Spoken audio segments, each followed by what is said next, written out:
expectativas. Olá, eu sou a Liz. Eu sou um pouco de tudo. Navego entre exatas como engenheira e humanas como mentora de carreira e liderança, creator e palestrante nas horas vagas. E aqui você vai encontrar as minhas confissões, desafios, aprendizados, rebeldias e um papo diferente sobre liderança.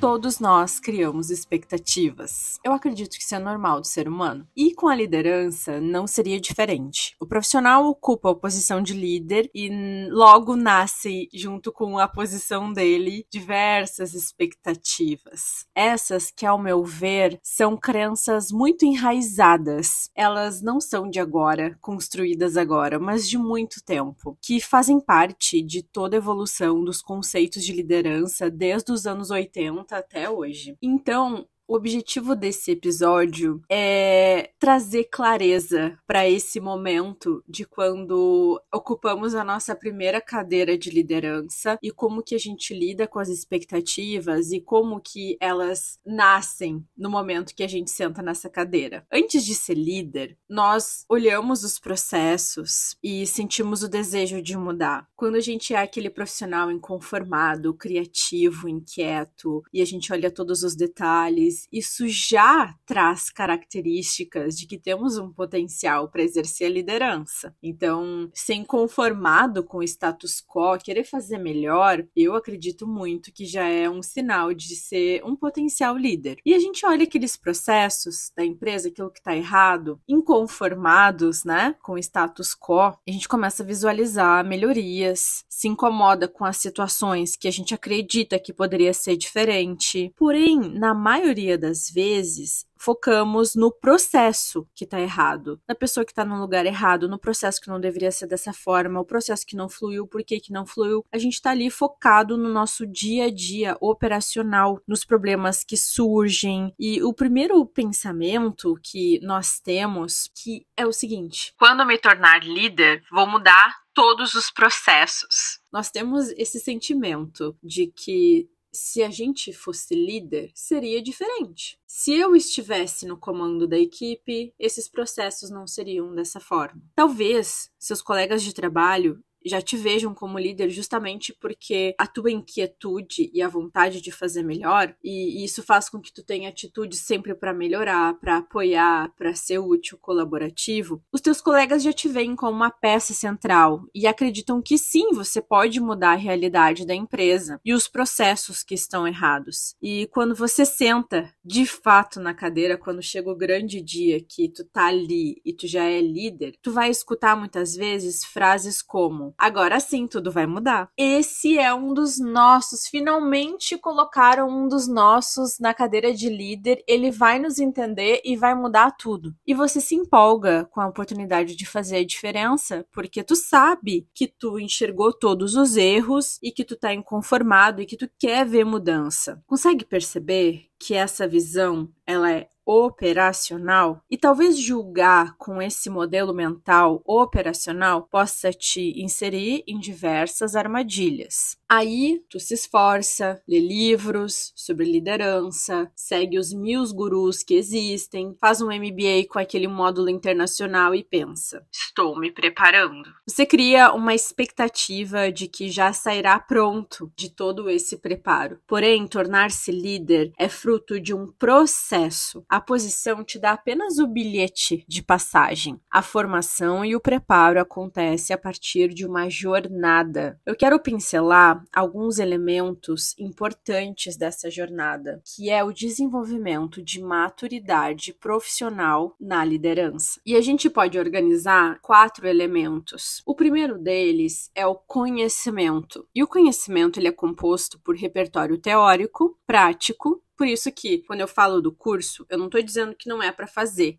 Ele é importante para o teu repertório teórico. E depois vem o prático e a mistura do que você aprende em um curso e o que aprende na prática, vivendo a experiência de líder, aplicando a sua teoria à medida do possível, ou seja, ser capaz de ligar os pontos entre teoria e prática. É isso que vai formar o elemento do conhecimento para a tua maturidade. Depois, o segundo elemento, a disciplina, que não é sobre apenas aprender a cumprir regras. Um líder disciplinado, um profissional que é disciplinado, não é o cumpridor de regras, mas é olhar para o status quo e se adaptar e ser capaz de inovar, seguindo as regras, mas inovando, para que não tenha tanta burocracia. Lembra daquele processo que te colocava sempre em desconforto porque tu pensava assim, não, poderia ser bem melhor. Então, a disciplina é tu conseguir olhar para o processo, entender por que ele existe, porque as coisas estão da forma como estão, e aos poucos ir inovando, fazendo diferente através de uma avaliação estratégica. Lembra que você é inconformado com o status quo, né? Essa vontade de fazer, de tornar as coisas mais modernas, evoluídas, quer mudar as coisas, mas para isso você precisa aprender a seguir as regras do jogo. E muitas vezes é aí que o líder falha, porque ele chega super empolgado para fazer e acontecer, só que existem várias barreiras do processo que ele vai se deparar e não vai conseguir fazer aquilo que ele vislumbrava enquanto ele estava no operacional. Porque enquanto a gente está no operacional, a nossa visão ela é micro. Quando nós somos líderes,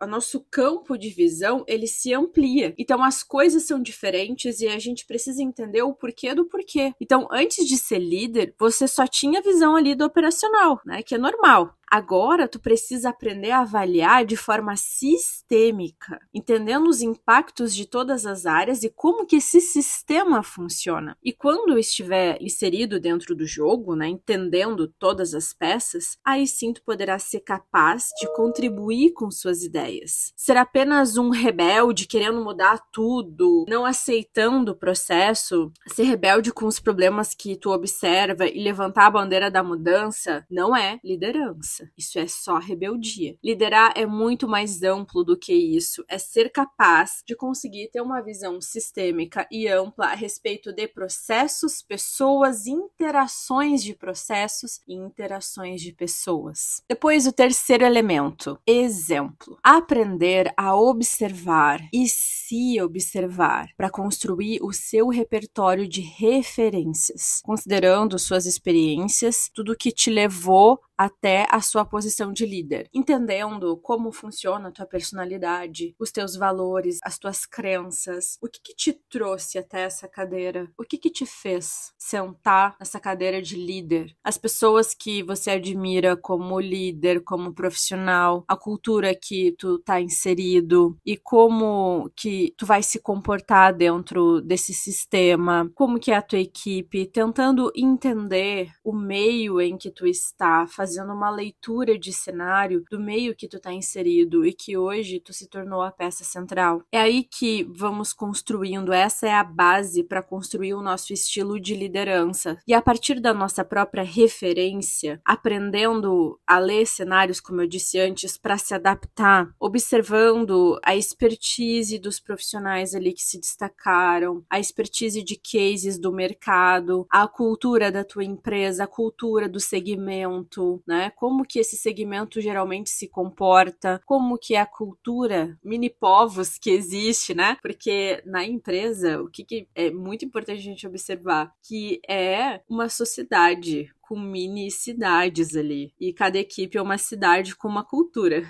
Obviamente que tem a cultura macro que é da empresa, mas eu já vi muitas pessoas falando assim. E é isso que explica. Parece que nessa empresa existem outras 1000 empresas. Porque tem as tribos. Tem a tribo do TI, tem a tribo da produção, tem a tribo do comercial. E saber ler essas tribos é muito importante, porque a partir daí tu consegue entender a interação dessas tribos e o efeito disso no processo. processo. E quando tu não era líder, tu tava naquela posição ali operacional, tu via só a respeito da visão da tua tribo, do que a tua tribo se comportava e dos problemas que recebiam de outras tribos. Quando tu é líder, é extremamente importante tu observar de uma maneira mais macro, entendendo essas interações e o impacto disso. E é isso que estabelece a mudança. E, além disso, entender a tua história, que te traz referências seguras de base. Qual é a tua base? Teu exemplo de pai, de mãe, de avô, de tio? Quem são os teus exemplos que baseiam o teu comportamento hoje? A tua história? Como que foi a tua infância? Como que era a cultura familiar? Porque isso, de forma inconsciente, vai impactar no teu comportamento como líder, com toda certeza. Isso vai ajudar a responder aquela famosa pergunta: me tornei líder e agora como que eu começo? Por onde que eu começo? Através das referências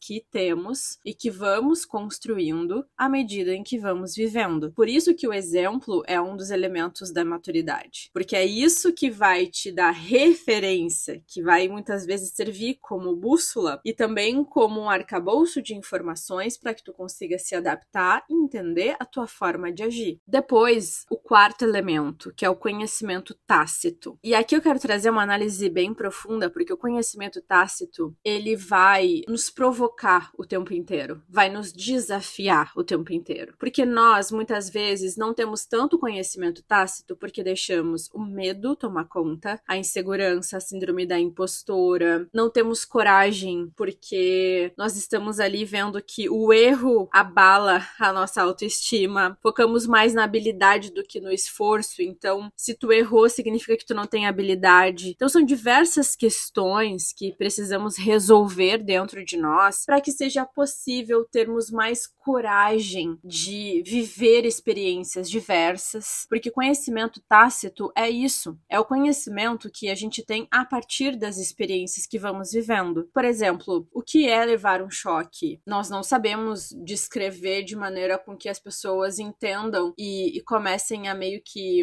experimentar ou imaginar a experiência na mão de levar um choque. Tu precisa levar o choque para sentir como que é levar um choque. O tácito é isso, é tu viver, tu se arriscar, viver desafios diferentes, circunstâncias diferentes que vão te trazer um aprendizado. Só que muitas vezes não vivemos porque temos medo do desconhecido. Temos medo da falha, não nos sentimos preparados o suficiente. Só que quando a gente não se sente preparado, então a gente não faz, deixamos de ter conhecimento tácito. Então essa é a maior pedra no caminho para o desenvolvimento completo da maturidade. Porque não nos arriscamos, não vivemos coisas diferentes. E é aqui que o teu protagonismo ele vai ser testado. Suas dificuldades pessoais, elas vão ser vividas a pleno. Quando tu resolve colocar os planos em prática, aí sim tu consegue entender as tuas limitações. É viver a prática da liderança, saboreando cada desafio e com isso se conhecendo, observando seus comportamentos e reações. Aquilo que os livros não ensinam, sabe? Mas sim, tu vai aprendendo o que a vida sendo vivida te ensina para se desenvolver e ter conhecimento. Só que tudo isso vai exigir coragem e ousadia. E para isso, tu precisa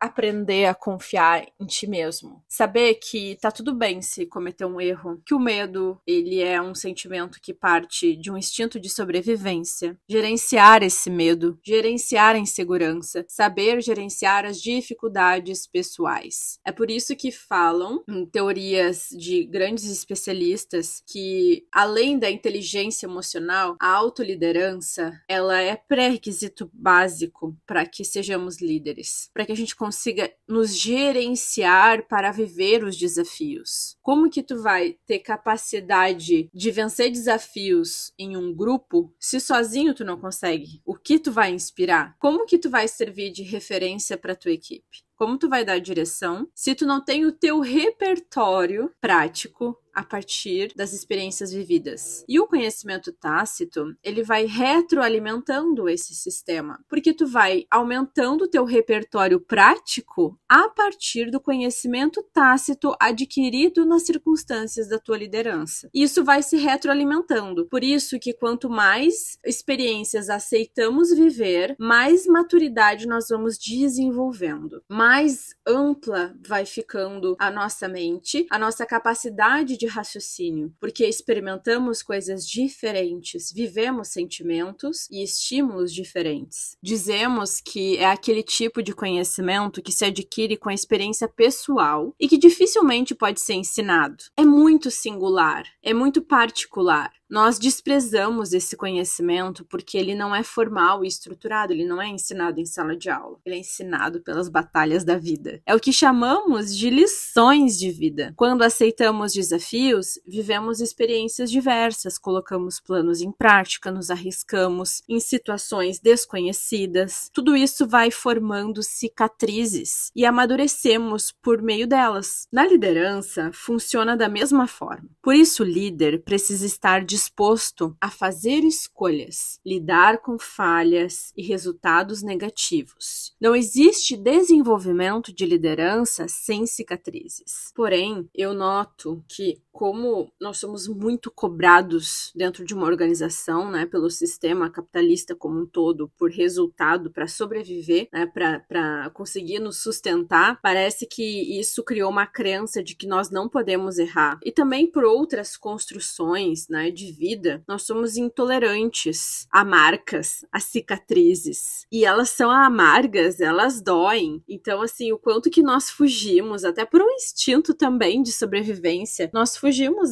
do desconforto. A gente não quer passar por perrengue, a gente quer uma vida de paz e tranquilidade. Esse é o nosso principal instinto. Nós, líderes, somos tão pressionados, né, por todos os lados. Quando tu entra na posição de líder, tu já entrou porque tu se destacou. Então as pessoas já sabem que tu é competente e elas já vão dizer, esse vai ser um ótimo líder porque ele era um ótimo profissional. Sempre vai haver esse link. Então, por todos os lados, tu vai ter a cobrança de performar. Inclusive a cobrança tua mesmo. E a sensação de que não há espaço para cicatrizes e nem para aprendizado e nem para erro. Tu assumiu a cadeira agora, tu é líder, tu não pode se permitir cometer nenhum erro, meu querido. Ainda mais em um cenário, né, que vai sempre privilegiar o foco em resultado. Todas as empresas, a maioria foca em resultado. E se a gente for pensar, ok, tem que ter foco em resultado, né? Só que entendendo que existe uma curva de aprendizado, existe uma jornada. E a liderança desse líder também precisa entender isso. Então percebe que as expectativas criadas para a posição de um líder dificilmente prevê uma situação em que a falha é aceita e considerada parte do processo. E é por isso que tanta gente fica desesperado quando assume a posição pela primeira vez. Porque é normal tu começar sem saber como começar exatamente. Isso não é porque tu é incompetente, é porque é a tua primeira vez. É a tua primeira cadeira de liderança. É normal que tu não saiba nem como começar. E é por isso que as tuas referências são importantes, porque elas que vão estruturar a base para tu começar a traçar uma linha de trabalho, uma linha de raciocínio de trabalho. Além disso, eu costumo dizer que a liderança tem várias perspectivas. A que aprendemos na academia, na graduação, especialização, curso disso, curso daquilo, e aquela que nós acreditamos. Isso que essa liderança que nós acreditamos, que ela foi sendo construída de forma muitas vezes inconsciente, é muito próximo do que a gente aprendeu e das referências que nós adquirimos sobre liderança. Como que foi a nossa mãe com nós? Como que foi o nosso pai? Isso sim é uma referência de liderança. Professores, pessoas que exerciam um certo poder sobre nós, que tinham uma hierarquia. E também a que você consegue de fato aplicar. Então, existem três realidades, né? A teoria, as tuas referências e a vida real. A liderança da vida real. Aquela liderança que é única, é só tua. É o teu processo, a tua jornada, é a tua fala, é a tua direção. E pouco pensamos sobre isso. Nós ficamos muito focados num padrão de líder, né? É que nem um processo padrão. O que é um processo padrão, né, que torna com que as coisas sejam sempre feitas de forma igual. E eu acho que muitas pessoas confundem isso também na liderança, entendendo que ser líder é conforme a tua essência. Não existe um padrão, tu tem que ser um líder que se comporte assim, assim, assim, assado, desse jeito, falando essas palavras, usando essa metodologia, essa linha de trabalho. Não. Aí falam da liderança autêntica, né?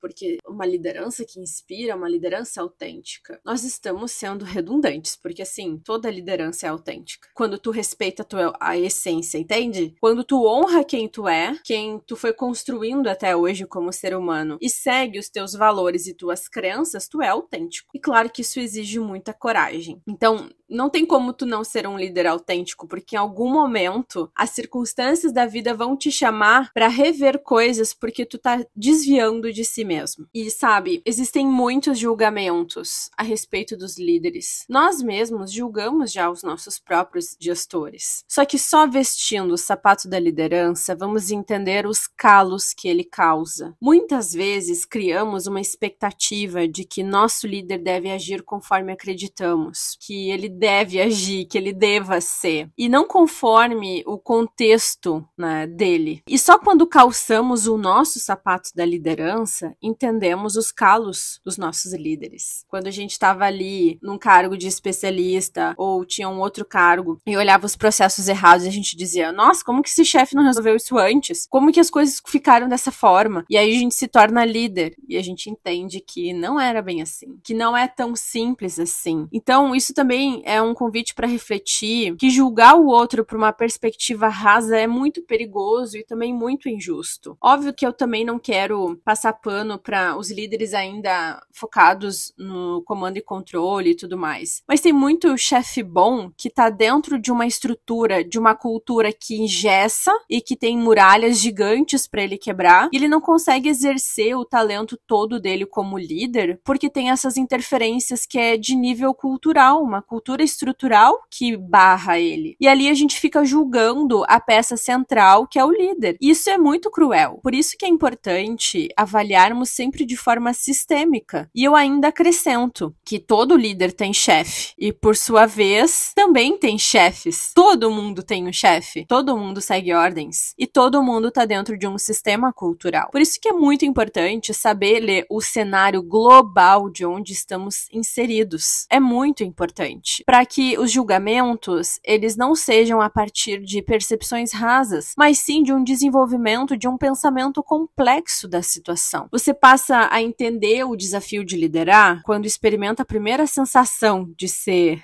ensanduichado pelas demandas da gestão e cuidado com a equipe. Porque aí chega o teu chefe e diz assim, ei líder, faça uma projeção de crescimento para os próximos 5 anos, um planejamento de budget semanal, semestral e outro anual com menos 30% de gastos. Os relatórios da sua área estão atrasados, ok? E já adianto que terá um grande corte de pessoal da tua equipe. E eu também preciso que tu faça cálculos e projeções. Adianto que também o nosso histórico de dados não é muito confiável, mas eu preciso que me envie a apresentação até o final do expediente. Aí aparece a tela azul.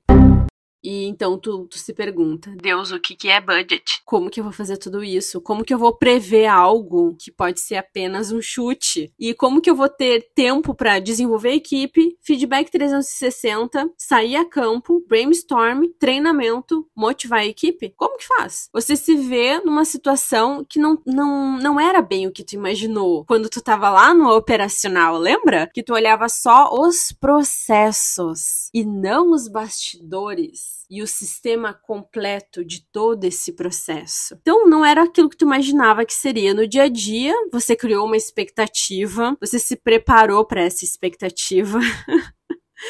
Expectativa de que seria mais fácil, porque afinal tu já identificou tudo que precisava ser feito. Mas não parou pra pensar que não é somente essas competências que tu usava antes que você iria precisar. Liderar é muito mais complexo em relação às expectativas que criamos a respeito dela. E eu gosto muito de uma grande amiga que eu tenho, a gestora Sincera, e ela diz assim, que nós precisamos parar de romantizar a liderança. E ela, no perfil dela, ela traz muito sobre a realidade da liderança, quebrando essa romantização, sabe? Ela traz ali o mundo real com opiniões realmente sinceras do que acontece, né? E ninguém fala, ninguém conta essa parte braçal da liderança, o desafio complexo, né? Que nem ela diz, pode chorar, liderar é isso mesmo.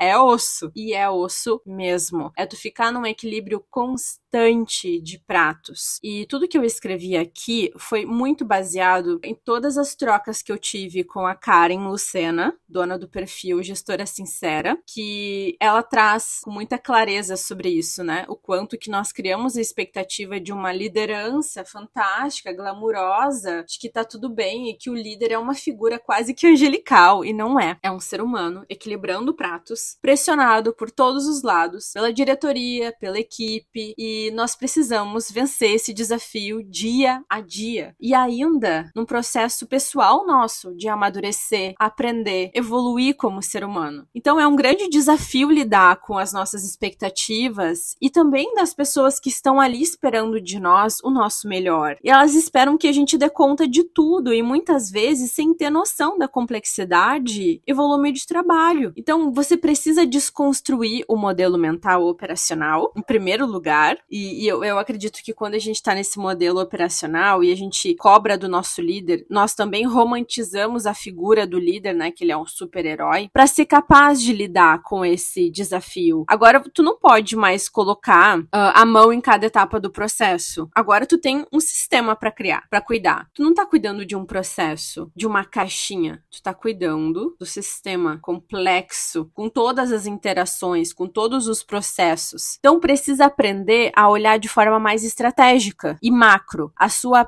visão, ela vai precisar ser sistêmica. Então, vivendo e liderando. Essa vai ser a dinâmica. A experiência vai te ensinar. As más e boas escolhas irão te ajudar a criar um conhecimento absurdo, de prever também como as coisas vão caminhar. Lembra do conhecimento tácito? Então, se permite e sem medo de ter cicatrizes. Mas até lá, caro líder, irão te cobrar, irão te julgar, vai viver numa dissonância cognitiva, tentando entender as suas emoções bagunçadas e a sensação de que tá tudo fora do controle. Isso é normal, eu já senti, eu acho que todo mundo já sentiu isso, mas isso não é para que você desista de liderar. Isso é fruto do processo de amadurecer como líder e como pessoa. E depois que o tempo passar, a semente desse esforço e tudo que tu plantou lá atrás, né, todo o teu suor, começou a aparecer. Os resultados começaram a surgir. Tu vai ver isso acontecer. Lembra que eu falei das dores da superação? Dói, mas depois é agradável. E agora você vê que vale a pena. Desenvolveu competências que nem imaginava. Sentiu que cada calo que o sapato da liderança causa fez com que tu fosse se adaptando para largar esse sapato e não doer tanto. Isso se chama amadurecer. Sabendo o que te espera, quero te dar alguns avisos. Sempre será complexo, mas existem recursos. Use sua rede de apoio para te acolher e te reenergizar. Terapia para ter clareza e se conhecer como ser humano. Sua equipe que irá te ensinar muito sobre como deve se comportar para atingir os objetivos. Basta que ouça-os. Não existe receita de bolo. Existe o seu processo de aprender e se tornar líder, e isso é individual. Liderança não é poesia, é sim muito trabalho, dedicação e desenvolvimento.